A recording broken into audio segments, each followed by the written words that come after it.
Our life is a battle between chaos and order. When we are born, we slowly recognize this idea of controllable chaos. Because if you cannot control chaos, then chaos controls you, and you always have to fight it. Too much order is bad because it makes you stagnated. Too much chaos makes you weak. And when you balance on this edge between chaos and order, it gives you perfect idea how to move forward. Your thoughts sometimes go out of control. You just can't control certain thoughts and you don't know what to do. It can be the problem because certain thoughts don't give you rest. And the more you force yourself not to think about them, the more you think about them. And what I usually do, I just let them go through. I don't fight them. Because once you stop fighting your bad thoughts, once you just let them play themselves out, they will gradually disappear, because if you stop paying attention to your thoughts, they become irrelevant for your brain. Keep generating them because you do not pay attention to these thoughts. And I was thinking about chaos and how important to control your own internal chaos, because our emotions are incredibly big part of ourselves. We are emotional creatures. And if you learn to control your emotions, if you learn to channel your emotions to certain things, then you can actually harvest incredibly great power and accomplish a lot of things. Even the idea of a dream, because when you dream, when you have an idea that you want to accomplish, you have to learn to dedicate everything about yourself toward this dream. Every single thing.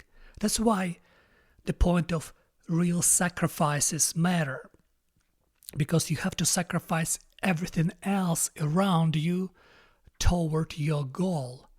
Everything. And you have to consistently keep sacrificing all your desires to certain deviation, to something else toward your goal, because you have to concentrate, and this concentration create consistency and order toward your goal. And for this you have to control your internal chaos and external chaos, because you sometimes don't know what can happen to you tomorrow from the outside.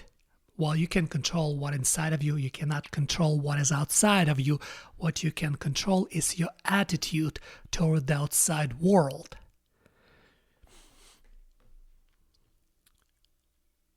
And people who spend their lifetime drowning in hedonistic desires, they numbing themselves with these desires, and therefore they're wasting the most great power they can have, like these feelings, these emotions. If you heard symphony by Beethoven, for example, or Shostakovich, there's powerful symphonies, powerful music, where you can actually trace how these powerful talents control this internal chaos by channel it into symphony, into big symphony.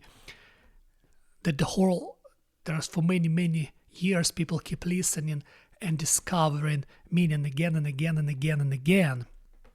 And I think when we die, what happens is why we cannot, for example, when you look at somebody who died, you cannot recognize this person anymore, because what happened is it's not this person any longer, because it's in his internal chaos with his internal order disappeared. Just the shape, nothing else underneath. When you look at some men, for example, who absolutely in control of their emotions, you can see madness in their eyes. That's controllable madness that they can direct towards certain goals, toward exploration of certain ideas.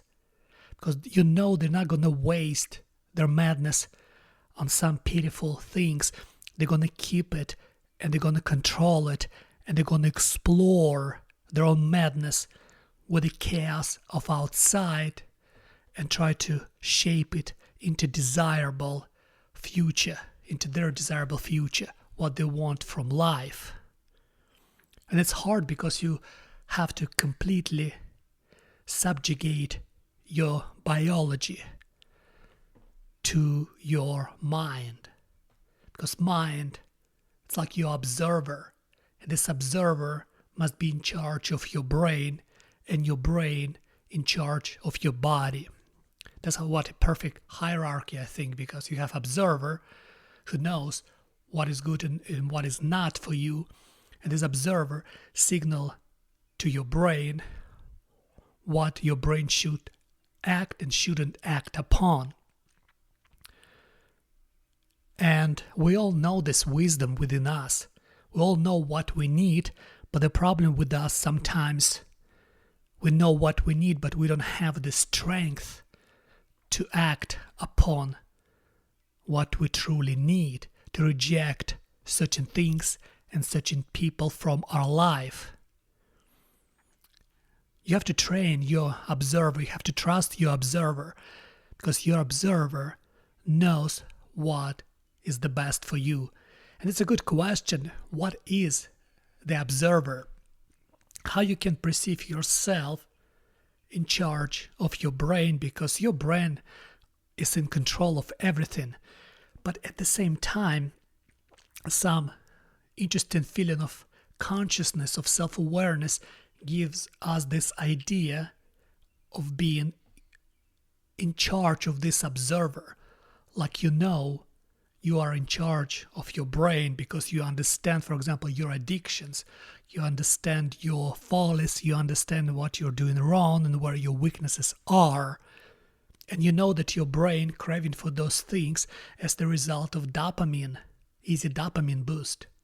But what is this on top of your brain? What is this exactly, this observer? What is this consciousness?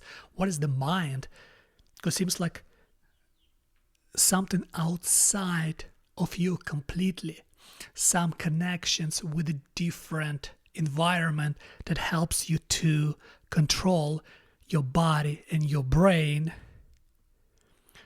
through certain decisions that you're able to actually completely restructure your brain, rewire your brain, and completely change yourself as the result of rewiring of your brain.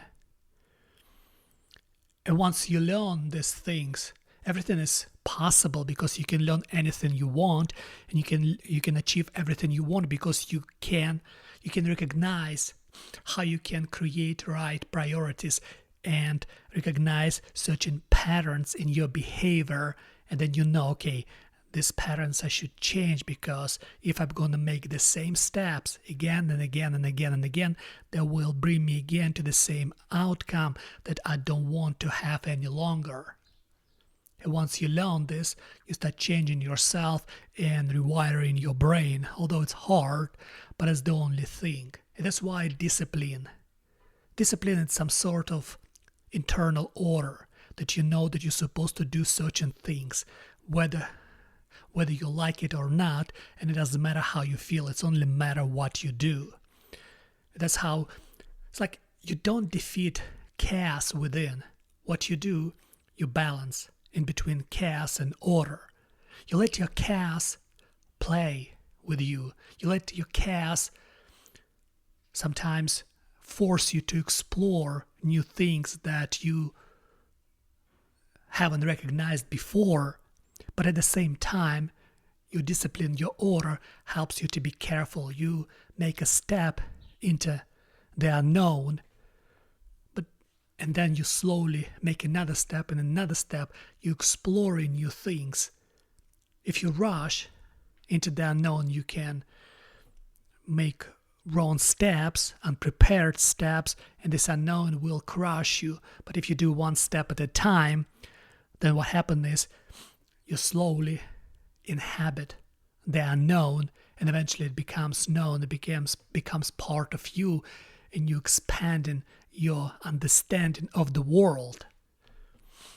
And everything is linked, everything is connected, everything. You can look at yourself, you can look at your body.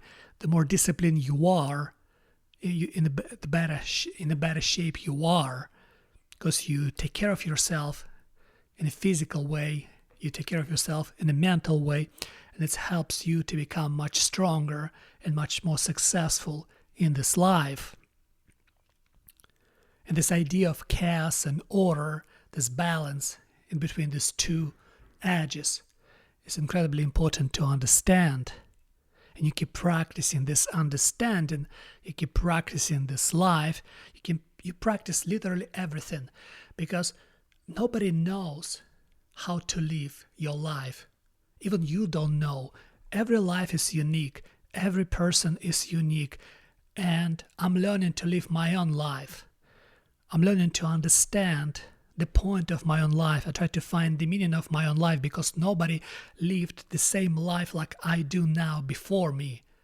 And I have no idea how to live this life, and I have to learn every single day by making certain decisions, directing my life in a certain way, try to figure out, try to take responsibilities, because this is my life and nobody knows how to live this life. This is my life, and one day I will die, and I only have now.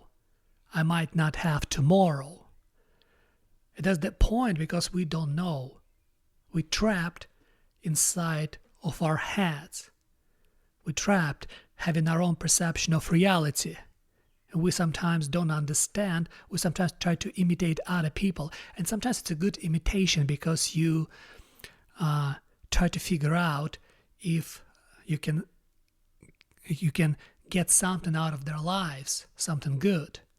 But in some sense, it's your life, and you have to learn to live your life, and you will never learn. You're always going to practice. And once you accept this, that you just practice in your life, that's when you start living, because life is just a practice, constant practice through discipline. It's like exercises. The more you practice, the better your life becomes, the better you become in living your life. But you have to learn to practice every day. And when you trade this practice on doing nothing, then you stop living. You're just waiting to die. Because practice makes perfect. And if you practice every day, if you're not afraid to live your life, then your life becomes better. You understand more, and you become more conscious of your experience. You become more conscious of yourself, and you try to adapt your subjective experience to objective experience of the outside. And you try to figure out what's the best way to live, and what's the best steps to make, and you try to look for your personal meaning. And I think you're only able to find your personal meaning when you first of all discover fully your own personality, when you understand who you are and what you truly want. Because not many of us understand this. Not many of us knows what they want, because we all hide behind this hedonistic desires, this materialism, where we want things. The more things we have, we think the more we're happy. And it's not true, because it's just things. You can't be truly happy living just in a cave by yourself with a limited amount of things around you. What you truly need is understanding of yourself. And once you have this understanding of yourself, you become clearly understand the world, because you cannot understand the world without understanding yourself. Once you understood yourself, or at least have some ideas of self, then the world become much more clearer, because you know what you need from the world, since you know what you need from yourself. In other words, practice your life, because life is just a practice, and practice makes perfect.